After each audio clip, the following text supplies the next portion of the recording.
Un voyage qui fait d'énormément de dégâts, un voyage qui forme d'énormément de déchets et qui a presque fini la jeunesse africaine.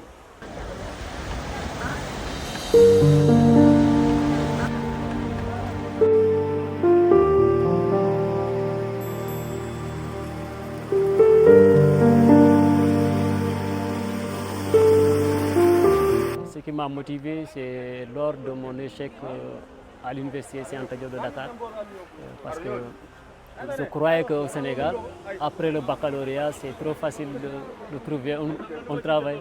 J'ai tenté la migration irrégulière par la voie terrestre. Ma destination, c'était l'Italie, parce que là-bas, c'est l'Italie qui est directement frontalier face à la Libye. J'ai quitté ici au Sénégal pour passer par Mali. Mali, j'ai fait là-bas 2 jours.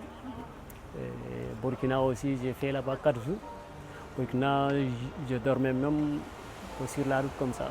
J'ai fait là-bas 4 jours. Après, j'ai continué la route.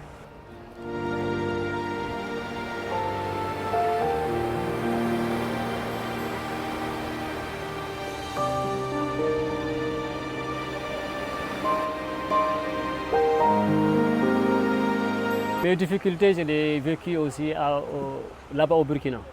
Au Burkina, c'était très compliqué. Tu vois les gendarmes frapper des gens, bon, on te demande de l'argent. Bon, c'est ma première fois aussi que je vois des gens comme ça. On te demande 15 000 par arrêt. 15 000, 20 000, voire même 25 000. Il y en a d'autres qui ont été, ils ont été emprisonnés. Voilà, mais moi j'ai eu la chance, on a payé 15 000, 20 000. Je n'ai pas pu arriver en Italie.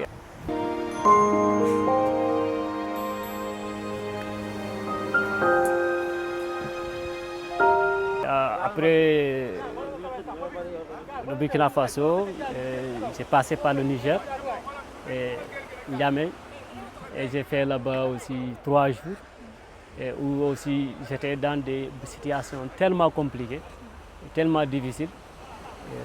Après aussi, j'ai continué le chemin. Il y a une région de Niger qu'on appelle Agadez. C'est là-bas où j'ai fait presque 1 mois. C'est à Agadez qu'on prend des convois pour aller en Libye. Et tu vas passer par le désert. C'est là où tu vois tout. Tout.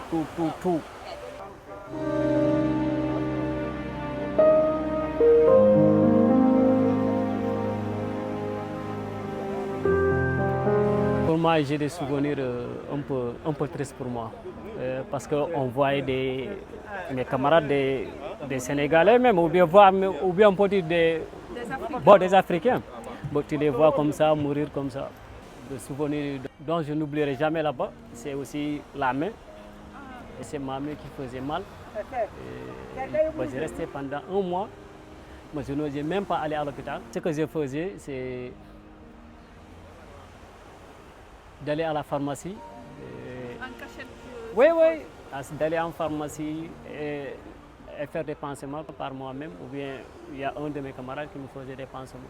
Bon, c'était compliqué, c'était très difficile aussi. C'est des souvenirs qu'on n'oublie jamais, puisque ça s'agit d'une survie, on n'oublie jamais.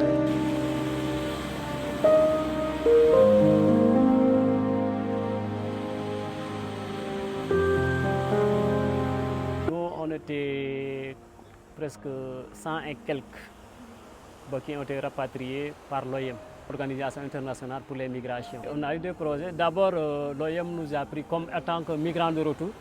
Ils avaient un projet qui s'appelait MAM, Migrants as Messenger, comme en français, migrants comme messagers.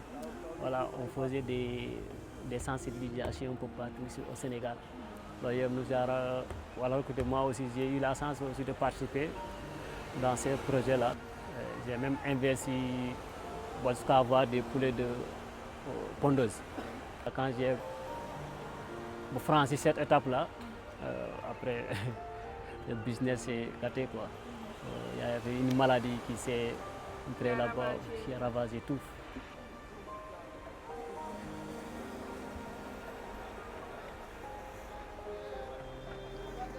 Je suis embauché dans une entreprise. Et le message dont je donnerai aux migrants potentiels, à mes frères, à frères et sœurs, c'est de dire que cette voie est très dangereuse. Et ce voyage-là est mystérieux. C'est un voyage